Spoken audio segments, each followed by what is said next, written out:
Hey, and good evening, everybody. Welcome to our show. It's called Tournament Horse Racing.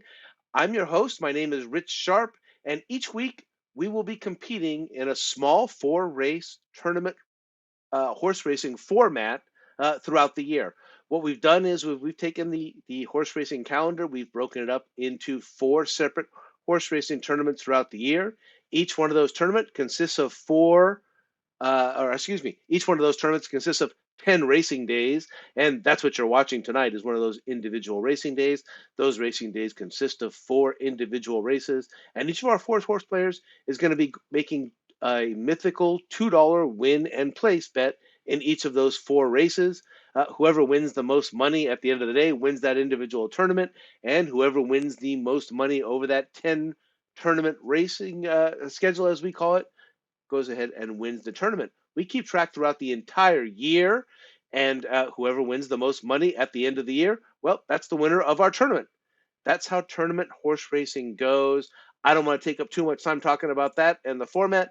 You'll see how it kind of goes as we go throughout it. Let me go ahead and bring in our horse players. They are the horse racing analysts who'll be competing throughout the year in no particular order. I'm going to swing all the way across the country to my good friend. He's in Staten Island, New York. He's on the latest time zone for us. Ray Torado, good evening, my friend. How are you doing, sir? Evening, how are you guys? Hey, man, I'm It's been a good fantastic. week. I'm Yeah, excited. I'm excited to get started. yeah, This is Pegasus time, right? It's Pegasus this World is Cup. the Yeah, like the start of the year, right? Now we get going. yeah, absolutely, absolutely. I'm going to come back all the way across the country here to California. He's just a little bit to the north of me. He's in Menifee, California. He's also a good friend of mine. He's our racing analyst as well. Steve Newsom. How's life treating you, my friend? Oh, not bad, Rich. Nice to hear from It you. Nice to is. see you. Wait, can't wait to get It is my favorite football weekend of the year. Here we go. Here we go into championship Mhm. weekend. We might even get some time. We'll sneak in a couple of picks maybe on the championship games. But before we do that, just a little bit to the south of me, he lives in Temecula, California. He is also a good friend of mine, racing analyst Joe English. Joe, how you been, my friend? I'm doing well. Survived Vegas. All good. Ready to get started. That's about the best you can hope to do in Vegas, right? You survived. You're here. You're alive. All right. Nice. Okay, here we go. We will go ahead and take a look at what happened last week on tournament horse racing. And I know this is our first episode of the year.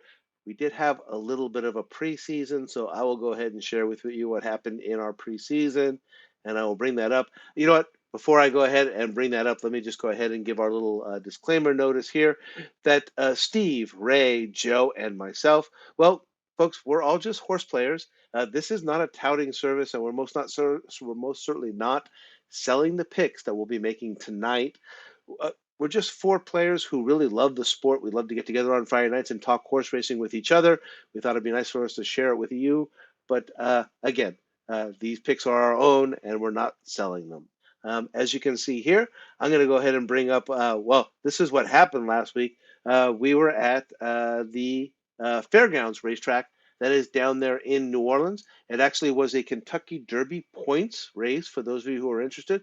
The Compt, which was the final race there, race number 14, went towards determining who's going to be our Kentucky Derby. I brought that up with the guys before. I'm actually wearing my Kentucky Derby hoodie tonight in honor of the fact that this tournament that we'll be playing tonight is actually called the Preps. But as you see there, Ray won last week's contest. He put up a $24.40 score, which is not bad for a four race total with only a $2 win place bet option available. So he does win. Joe comes in second. That was the finale of our preseason.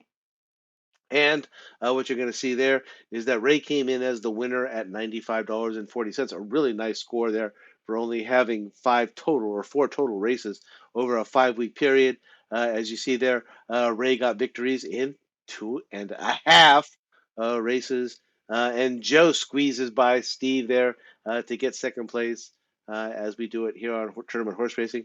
The wins are kind of our tiebreaker, if you like. We just truly go on the money. So $95.40. Ray, congratulations. I am still trying to figure out exactly what's going to be your prize for winning our Yeah, preseason this year in I'll 2023. take it. Nice. Feels good to win. Nicely done, sir. All right. Thank you. Why you guys came tonight is to watch the season premiere or the opening of tournament horse racing. Again, Joe English, Ray Torado, Stephen Newsom. My name is Rich Sharp. We're going to be competing for about the next 3 months here in tournament horse racing. There's going to be about 10 contests. I thought it might be just interesting to take you very quickly through what you're going to see there. Like everybody on the East Coast who has, a reasonable sense and doesn't live in Staten Island, Ray, when it gets to winter time, you head for Florida, right? I mean, Yeah, and that's what we're gonna do. We're gonna the go down people to do. yeah, we're gonna go down to Gulfstream Park for January 28th. Obviously, you can see Pegasus World Cup. That's going to be our show tonight. We're going to follow it up next week. We're going to go right back to Florida, and that's the Holy Bull and the Kitten's Joy. The Holy Bull, a Kentucky Derby points race, and then we are going to head over to Tampa, and we're going to go to Sam Davis for the Suncoast Stakes. We will finally leave the Sunshine State there, and we will head over to Louisiana, and that is for the fairgrounds. Again, another Kentucky Derby points race with the Risen Star. We'll head over the Oaklawn Park, the Rebel Stakes. Another Kentucky Derby points race. We'll come back to California. We'll split that between California and Gulfstream Park. That includes the Santa Anita Handicap. We will also include the Fountain of Youth in that day, and then we will come back for Tampa Bay Downs and Tampa Bay Derby. Again, a Kentucky Derby points race.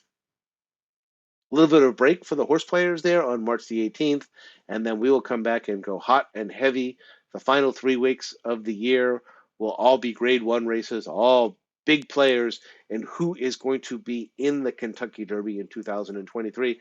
That'll include March 25th at the Fairgrounds with the Louisiana Derby, April 1st, which will be a split between Gulfstream Park and Oaklawn Park. You'll see the Florida Derby. You will also see the Arkansas Derby. And then finally, on April the 8th, our special, you will see 3 different tracks actually that day: Santa Anita, Aqueduct, and Keeneland. And you will get Pick 4 Wars. Each of the individual horse players will be submitting a Pick 4 ticket for their given racetracks. If I'm not mistaken, Joe English covers Keeneland. Ray Torado gets Aqueduct there in his backyard, and me and Steve split up Santa Anita Racetrack, and you'll see who can be the best at Pick 4 Wars. And by that point in time, we'll have a champion for you here of that first tournament of the year. Again, 4 tournaments make up a champion for the entire year, but you're looking at the best one, in my opinion. We call it the Preps. You guys, are you ready? Yeah. Yeah. Fired up. Here we go. We're going to start off. Again, we are down at Gulfstream Park. This is in Hollandale Beach, Florida. It is race number 10. They're going 1 mile. It is the Fred W. Hooper Stakes. It is presented by Whispering Angel. Grade 3, purse is $150,000. Your morning line favorite, don't look too far, right here in post number 1, Miles D. 3-1 on the morning line. Trained by Chad Brown and ridden by Joel Rosario. Ray Torado, you won the preseason. You're going to get the first choice here. Who do you like in the Fred Hooper? This, I tell you, this race has a lot of speed, and I looked for a horse that kind of might just be able to come off the pace, and that's number 6, Black Belt, 6-1. Ran a big figure in the optional, claiming 25,000, 9 owners of 1. At distance, coming off the layoff, and she's it's a one of those BG angles that we have. Going to claiming races, optionals into minor stake race. Yeah. He could step up pretty good here, but you know, Ira Ortiz leading Gulfstream meet right now. He's doing pretty good. Like I said, the last speed in this race, if you look around, I see a lot of ones. It's gonna be a heavy, heavy pace. I just hope he can sit off and pounce the top of the stretch. And he likes the distance, 3 out of 4. Gulfstream is 5 out of 10, so seems he likes the track, he likes the distance. So I'll take 6-1.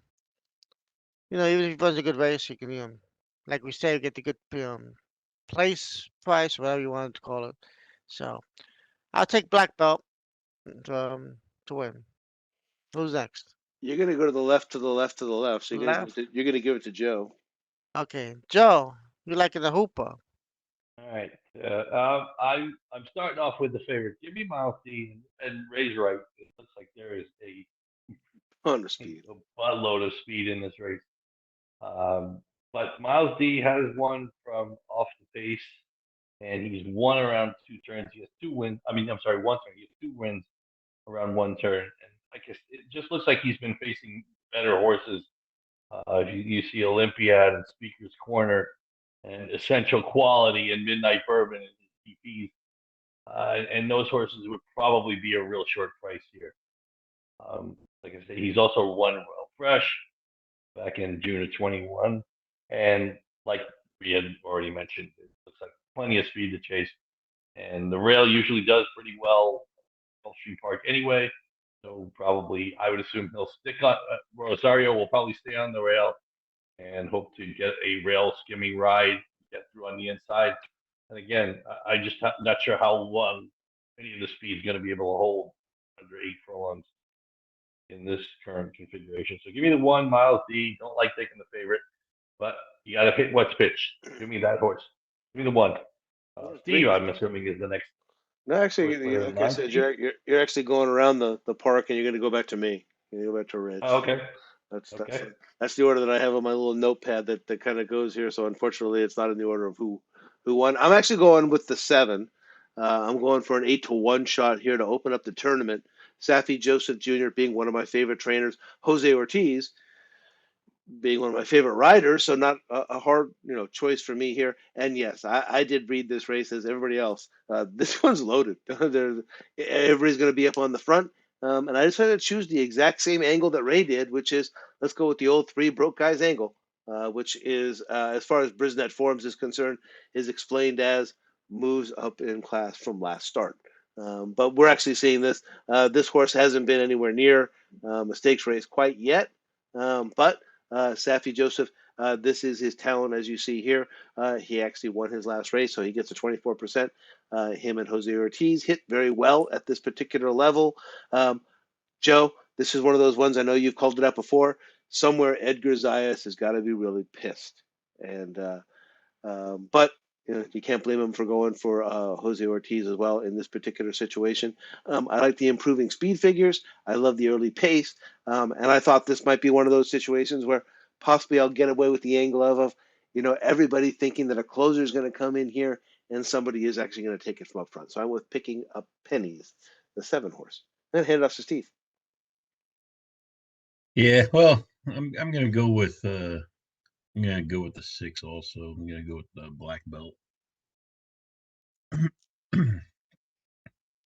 At 6-1 with Irad Ortiz on board. Not a whole lot of history with Peter Walder, it looks like. But they won 2 out of 4 races. But yeah, I'm gonna go with the black belt here. All right. All right, here we go. I'm going to go ahead and mark these in. And as I go ahead and mark in, I'm going to go ahead and throw up our first question for this year. It's actually going to be starting off with Joe, but Ray and Steve, really feel free to chime in here. The Breeders' Cup winner, or the Eclipse Award winner for 2023 for the best trainer. It's actually going to be, I don't know if you guys can see him here. You know what? Let me go ahead and I'm going to stop sharing my screen. And I'll bring it back to here with that so you guys can all see it. It's gonna be he's back there. It's Todd. Todd Pletcher wins the Eclipse Award for best trainer and things like that, and he notches out Chad Brown, which I was really surprised by, and I couldn't help but feel that possibly that Chad Brown's legal troubles, which I won't go into detail about last year and like that, did that possibly affect the fact that he had more grade 1 winners. He had more earnings than Todd Pletcher did last year. And yet there is Pletcher walking away with the Eclipse Award. Joe, I'm going to go ahead and hand that off to you. And again, I'll start sharing and bring up our picks again here.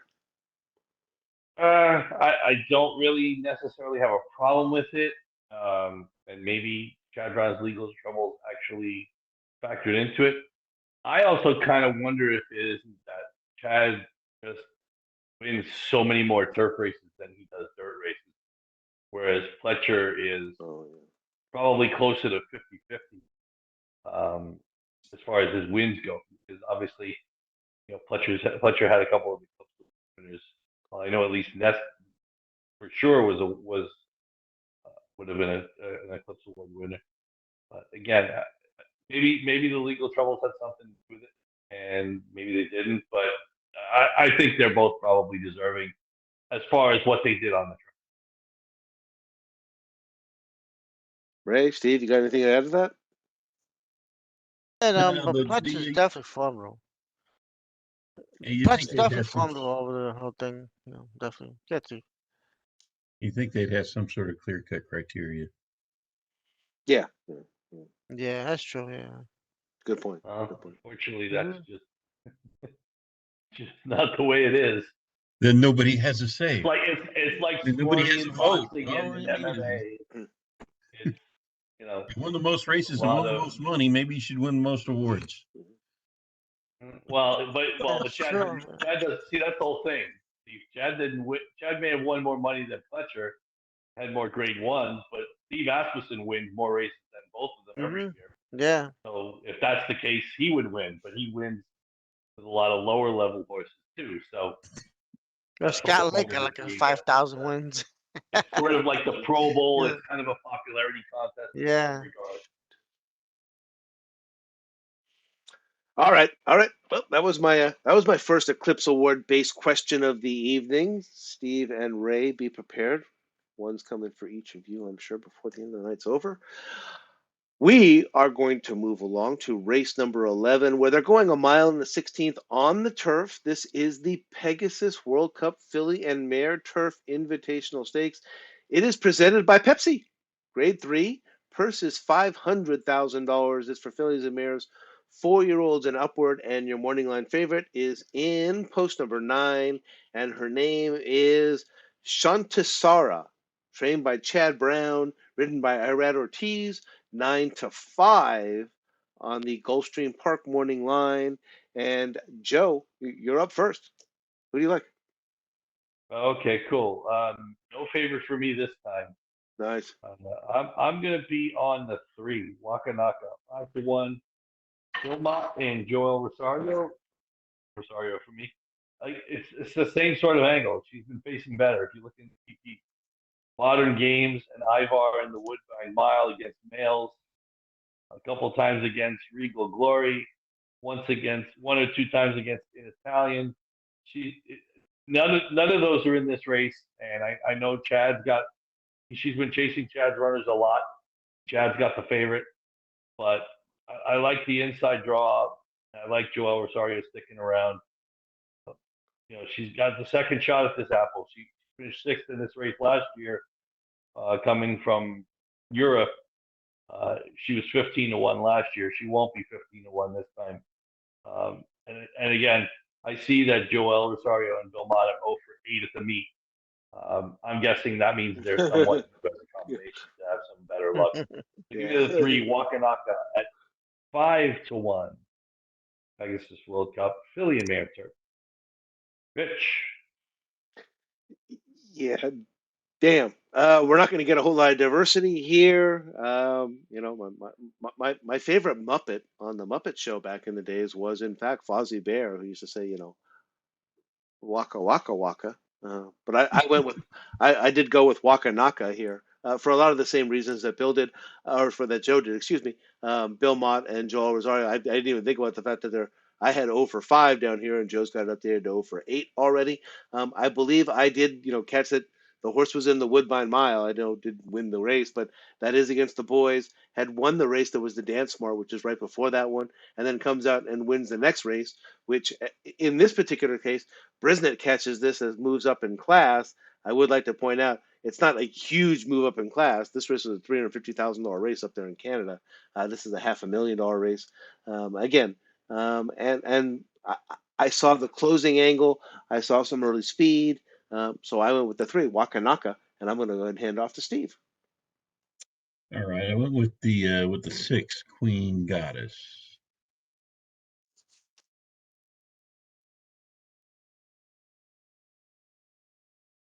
Saez and McCarthy. Horse is at 4-1 and 3 in 10 races on the turf. It's won 3 of the last 4. Oh wait, no, I'm looking at the wrong one. I'm sorry. 201 at the distance, 4-2-1 on the turf, in 8 races. By Empire Maker, won 3 of the last 5, I guess. Looking at that, yeah. But yeah, all grade 3s, so horse should be competitive. 9-2, not too bad odds. Yep.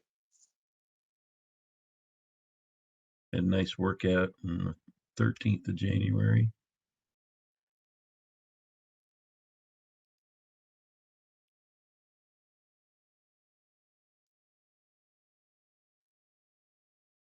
Yeah, I'm gonna go with Queen Goddess. Up to you, Ray. All right, well, 3 out of 4 is not bad. Give me the 3, Wakanaka. Billy Myers. Oh, wow. For the same reasons that you guys have said, she's been facing better. Um, Rosario sticks around. She got a good record, 8 for 15. Um, so 12 out of 15 in exacta.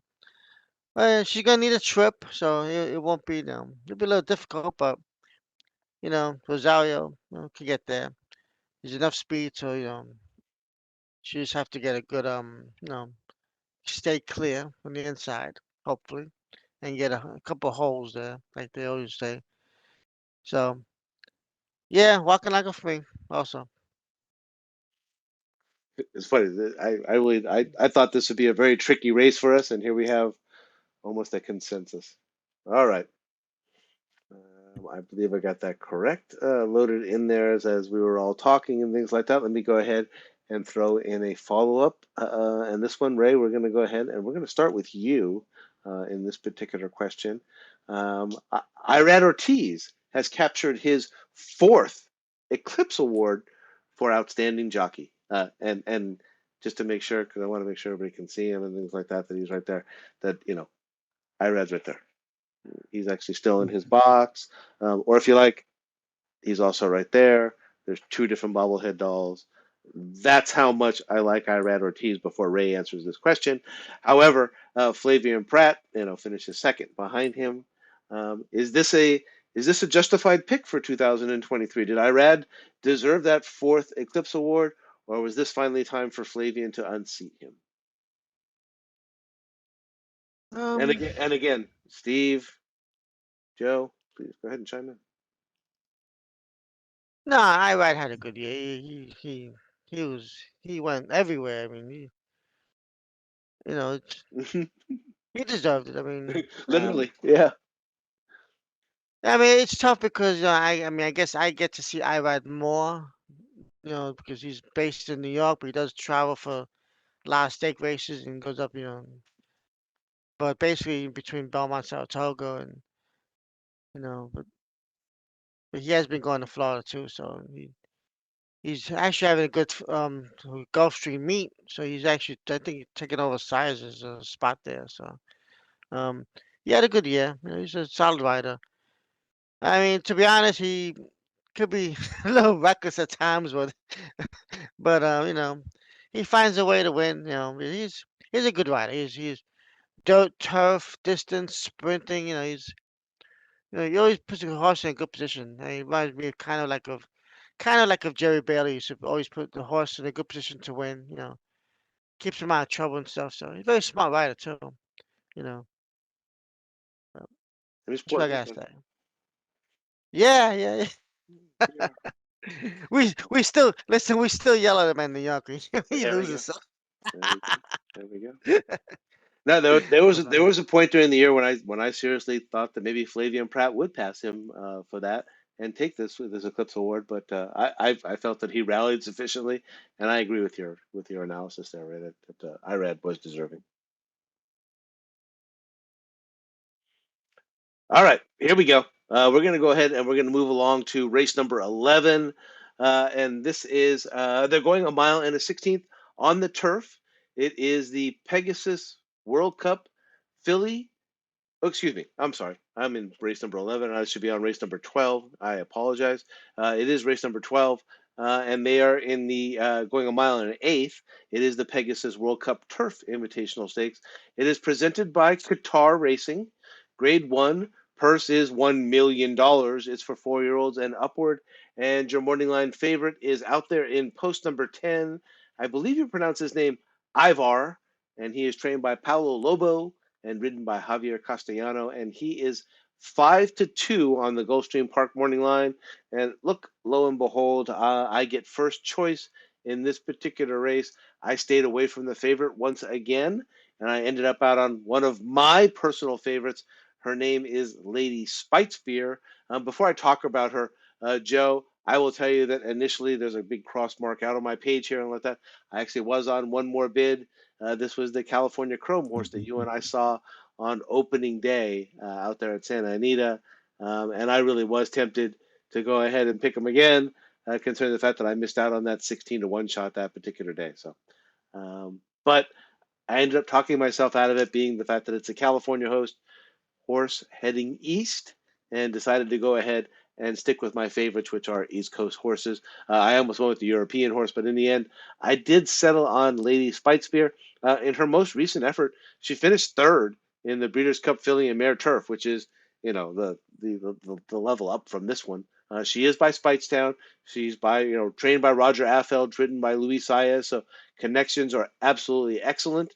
And as you see that again, finished third in that race, and then prior to that, had rattled off 3 in a row, going back and forth between the turf and the synthetic surface there at Woodbine Racetrack. I believe she is one of the classes of this particular division, and I'm looking for her to do something special here at 6-1 for me. So I've got the 6, Lady Spitespear. Steve, who do you have? Same one you got, Lady Spitespear. Oh boy. She's been on our show before, so she's What, you popped in. too, Ray? Yeah. That's the order we're going in. So we're headed east. You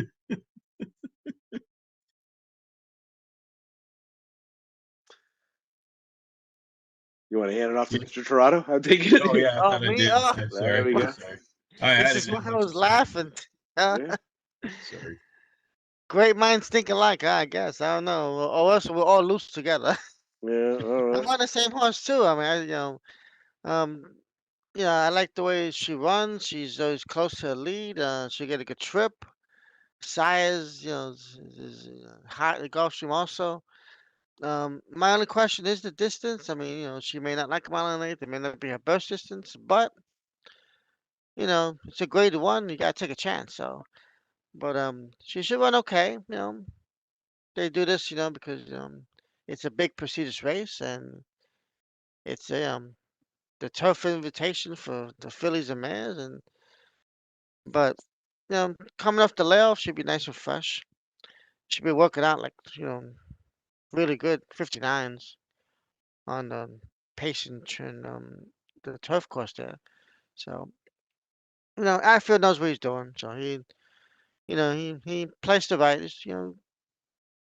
It's a tough spot to come back from the first race of the year, but she's got the talent. She has won before playoffs. So she's only 5. She's still young. All She right. still gets some legs. Yeah.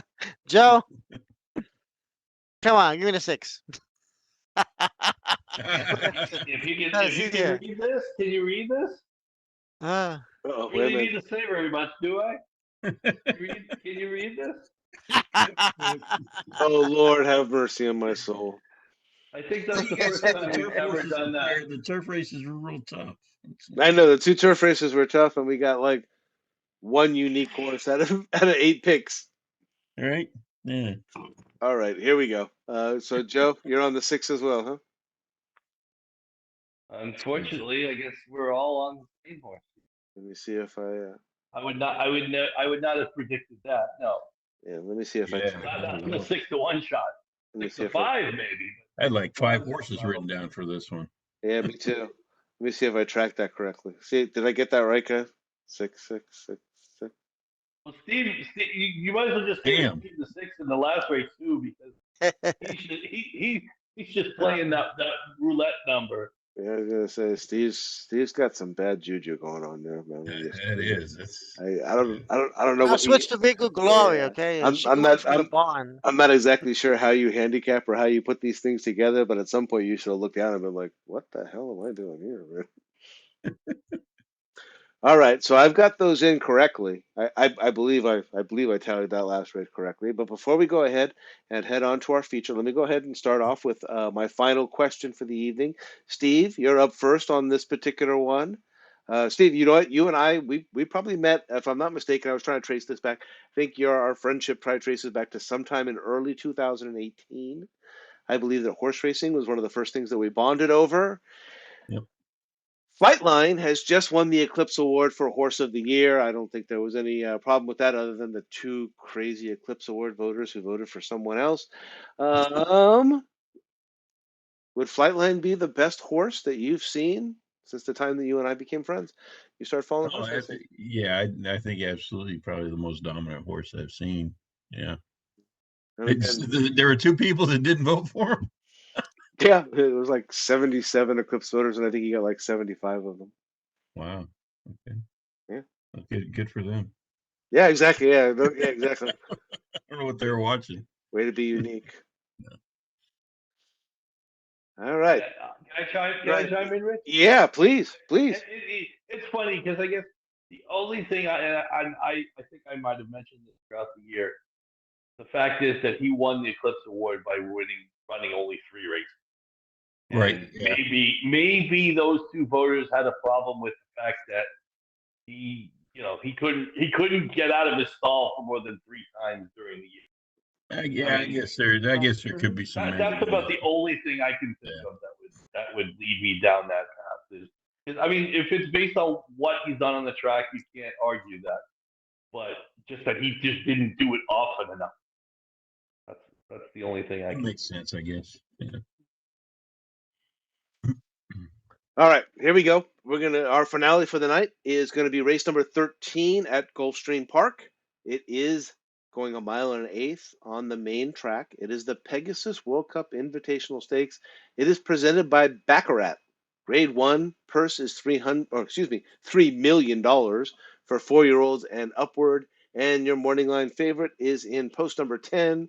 It's one of my favorites, actually. Cyberknife. He is trained by Brad Cox and ridden by Florent Giroux, and he's 5-2 on the Gulfstream Park morning line. Steve. Yeah, I was kind of torn between Proxy and Defunded, but I ended up going with Defunded. The 5. It's your horse, Steve. I know. That's why I had to go. Yeah, I was gonna say. That's why I had to go with them. You've done well with that horse. Yeah, yeah. So It's your meal ticket. yeah, that's exactly what I was thinking. I was like, how can I go off of Defunded at this You point? feed the family with that horse.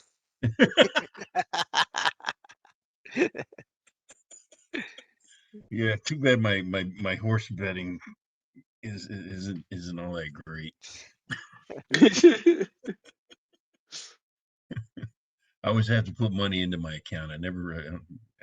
Not a whole lot of withdrawals coming out of there. Not a whole lot of withdrawals coming Not a out. whole lot. All right. No, but yeah, Defunded there. You got Bob Baffert, Irad Ortiz. You know, won his last 2 races. And like I said, I've been picking this horse for a while now, and it's done pretty well for me. So I'm gonna stick with him here. He's your boy. Yeah. All right, to the left, to the left, to the left. Right? Who you like in the Pegasus? Yeah, we go back to 2021 when he won that race in Santa Anita, right? To win the tournament. Yeah.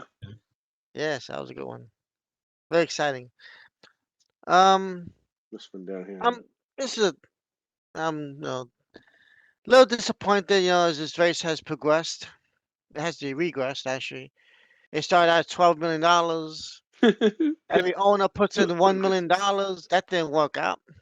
So now they're back to a basic $3 million, and typical grade 1. So we have some nice horses here, but nothing spectacular. So I'm gonna go with a horse for the course. Number 4, White Barrio. He loves this track. He loves Gulfstream. 4 for 4. He won last year's Holy Bowl, Florida Derby. He's nice and white, gray. You can It is, see him on the yeah. track. So he's a beautiful horse. Um, Late in the year, he kind of tailed off a little bit, but maybe being back on his home track, he'll you know perk up. It's 10-1. So Tyler Gaffleon, Safi Joseph, who's is a god at Gulfstream. He's the top trainer and well respected. So you know, coming off the layoff, he's 4 years old. So it's a good test for him. He could rate, which I like. He could stalk, and he'll get the distance. Just a matter of if he'll be ready. I mean, his workouts show he looks like he's ready. 59, 47-4. So I'll take 10-1 with Tyler, Safi Joseph, and hopefully the likeness of the track will you know get him back going against these. Joe? Yeah, I'm taking 10-1 too, but with a different force. Thankfully, you we kind of like to be diverse on this show. Last race notwithstanding, give me the 6 Art Collector. I'm going for a Billy Mott double with Good your pick. Alvarado. He's got speed. Probably, I mean, he doesn't need the lead to win. He can rate a little bit, but at Gulfstream Park, I always prefer to have speed. It doesn't matter, 2 turn, 1 turn, as much as possible. But like I said, he rated before, won the 2020 Bluegrass from off the pace, just off the pace, and he won the 2021 Charlestown Classic in the same manner. He's won well fresh. He won the Alley Dar last year at Saratoga after nearly a 6-month layoff. He has, just like Ray said about White Barrio, he's got a bullet drill on January 15th as well. And I just trust Bill Mott is going to have this guy ready. 10 for 20 lifetime. I'm going to know probably at the 3/4, at the quarter pole whether I've got a chance with this guy. Because generally he either wins or he's nowhere. So I'm not looking for a second place check here. I'm not figuring it's going to happen. And again, with the funding in the race, the cat and mouse is going to be pretty interesting. So I'll take the 10-1 on Art Collector. Pegasus World Cup. Rich. All righty. And I gave it away in the opening, right? Cyberknife actually has been one of my boys. You guys will all vouch for me. That's because his dad was one of my boys, Gunrunner. One of the originals. There's a little button back here that I have that even says, his dad was one of my boys. He's a Gunrunner. We got Joe Ray. We got that at Del Mar down there when he was running. The horse is putting up nothing but triple-digit buyers over his last 4 races. He's trained by Brad Cox. He's got Florian Giroux aboard. That's been the combination for like his whole life. He's 5 for 12 lifetime. He won some big races. He did win the Haskell just by a head over Taiba. And again, a very successful horse. Obviously, a very well-bred horse. $400,000 is what he cost. This is his 4-year-old season. I will tell folks, this is when his daddy really started to excel. This is when Gunrunner really took off and became horse of the year. So we'll see if Cyberknife has got that in him. 5-2 is not a bad price, especially we're here in the very opening tournament of the year. So I thought that Cyberknife. Ray, your analysis was so good. I'm trying to remember. Is it White Abario that you're on the 4? Yes, yeah. All right. It was so enthralling that I didn't even take any notes on it. I was just mesmerized by what you were saying. All We right. were all hoping that Flightline would be in this race, but Yeah, no, it's not going to happen when you've got a $50 million uh, lottery ticket or a $50 million Ferrari. You do not go to yeah, Flightline. well, The only races he was going to run in were in Dubai. Yeah, you don't go street racing. If you were going to get him anywhere, it was going to be for Saudi 20 Arabia. million or 12 million. You ain't getting it for free. 6, 3, 6, 4, 6, 6, 6, 5, 7, 6, 10. All right. Everything look good, guys? Yep. All right, let me go ahead and come on back to you. I'll stop sharing my screen. And now you're going to get the full view with all four of the racing analysts here who have participated here in our season opener. This was the season premiere for tournament horse racing. Anybody got anything they want to add? I asked my three questions that were related to the Eclipse Awards. Did anybody see anything or hear anything or read anything from the Eclipse Awards that caught them by surprise this year? Notables? Those are the three things that really kind of caught my eye that I decided to go ahead and bring up and share with, you guys are my horse racing audience, my horse racing buddies. I've become All a right. fan of Forte. I Yeah, like Mike Pollock's speech, me too. Me too. and I've become a fan of him. I hope he does well in the Triple Crown series and in the Triple Absolutely. Crown. And being based in New Agreed. York, I root for them. I mean, I bet them sometimes because of the price, but I root for them to win. Because it's nice to have a New York horse in the spotlight, a champion like that. So I did. I did. well, Did I he did. say anything about when they're gonna win? the Fountain of Youth. Oh, okay. So we'll be seeing him in just 2 weeks. Not this Joe's weekend, Yeah, right. but possibly. yeah, So we'll see him. yeah. Joe looks like he's frozen up there, his face, and now About there he goes. There you go. Now you're back. I did. I have to root against him because I did actually place a small wager or medium-sized wager on the any other pool. So in the first Kentucky Derby pool that just recently closed, I picked Nice. all other horses. I just decided to go against everybody that I saw that was there. And we'll be keeping tabs on that throughout the year. So I'll be asking the horse players, who your Kentucky Derby favorites are as we get into this season. Again, Fountain of Youth is just next weekend, so we'll actually start to see some significant points starting to get awarded towards the 2023 Kentucky Derby. Always exciting to see who my friends and the horse players decide who your Kentucky Derby horse is for 2023. So, anybody got anything they want to add before we go ahead and wrap it up for the evening? I don't know. Do you want to do football picks or no? Oh, excuse me. Yeah, let's get a quick one here. Ray, got any picks here for the championship weekend? Who do you like? Bengals and the Chiefs. I like the Chiefs. I think they get a little like revenge. They've been there so many times. They'll play well. I hope Mahomes is okay. He'll be the key factor. But yeah, I like the Chiefs. They're home, and I hate to say I mean, NFC East fan, whatever. But the Phillies look tough.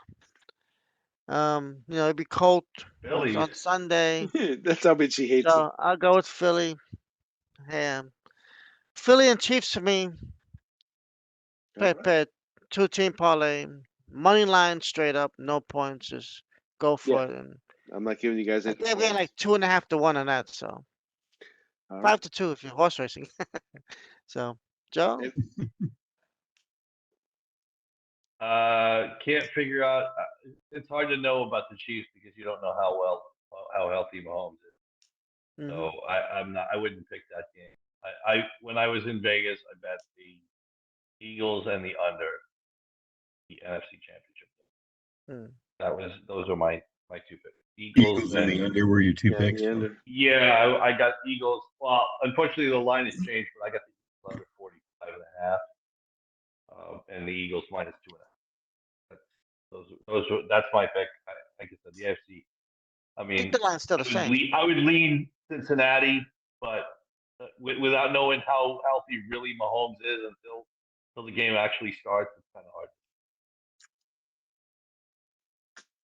Steve. Yeah, I'm going Cincinnati here. Freaking Burrow's just a flat out assassin. He's a killer. Um, I would pick Cincinnati right here, even if Mahomes was 100%. But unfortunately, a high ankle sprain is more like a fracture, and I think he's going to be severely limited in his mobility.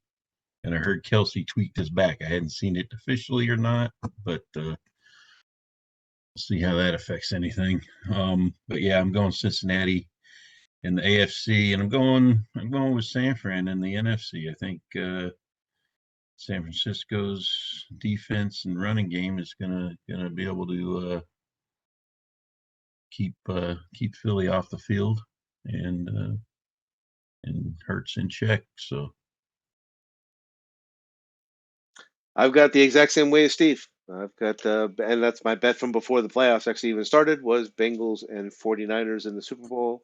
And I've got Bengals actually winning that Super Bowl. So, wow, I haven't gone that far yet, but yep. that's probably, if it ends up like that, that's probably where I'll lean to. All right. Well, there you go. You've got our first picks of the year for the Pegasus World Cup. You've got our picks for the NFC and AFC championship games. I wish everybody a lot of good luck for this upcoming weekend. For Ray Torado and Steve Newsom and Joe English, my name is Rich Sharp. Our show's called Tournament Horse Racing. Good luck, everybody. Have a nice evening. Good night. All right, Nice. good night, guys. Good luck.